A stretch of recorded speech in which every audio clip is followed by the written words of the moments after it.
Lason daw yung palaka sa mga dogs. Ang dami namin dogs na kasama. Ayan o, kaya dapat ulihin.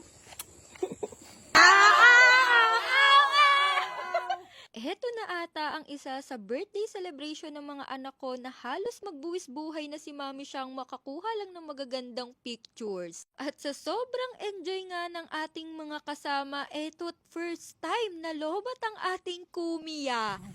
Ay, putang ina. Third birthday celebration na nga po ni Kiwi and ni Ginger, and yes, nandito na naman po tayo sa Cabinti, Laguna. Sa sobrang pagka-inlove ko nga sa place na to ay balak talaga naming libutin lahat ng campsite dito. And this time, nandito naman po tayo sa Candaba Lake Resort. And isa to talaga sa marerecommend ko sa inyo, especially kapag on a budget kayo kasi mura lang talaga yung mga accommodation dito. And isa sa maganda sa place na to, napakadami pong spot kung saan pwede kayong mag-pictorial or tumambay kasama yung mga fur babies nyo. And in fairness, hindi lang po isa ang CR dito dahil sa lawak ng place, hindi ko na mabilang kung ilan po yung CR. Tapos napansin ko dito, parang nasa gitna siya, so merong lawa dito sa kaliwa and meron din po sa bandang kanan. As in, sobrang ganda ng 360 view niya guys, mag-enjoy talaga kayo dito. At kung balak nyo lang mag-day tour, meron din silang pinaparentahan ng mga kubo dito. At syempre, hindi mabubuo ang camping ng walang bonfire. Pwede kayong magpa-set for as low as 300 pesos.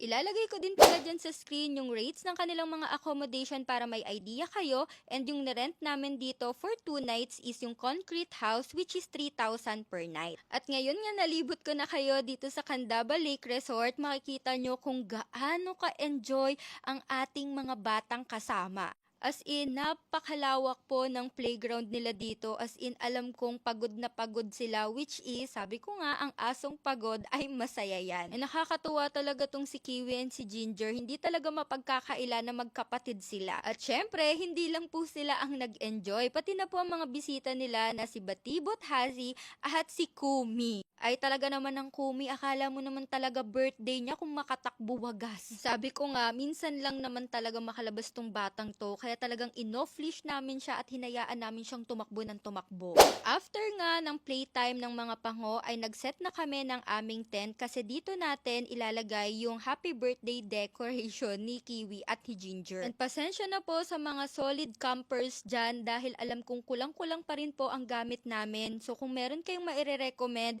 comment down below. Gusto ko kasi sa next camping namin ng mga anak ko ay kumpleto na talaga at matitibay na yung mga gamit namin pang camping. But anyways, thank you po pala kay Team Takel kasi siya talaga yung katuwang ko sa pagde-decorate. And dito naman sa part na to ay inumpisahan ko na suotan sila ng kanilang mga OOTD. And grabe tong magkapatid na to, as in, sobrang ganda at gwapo. So tara, kantahan muna natin si Kiwi and Ginger.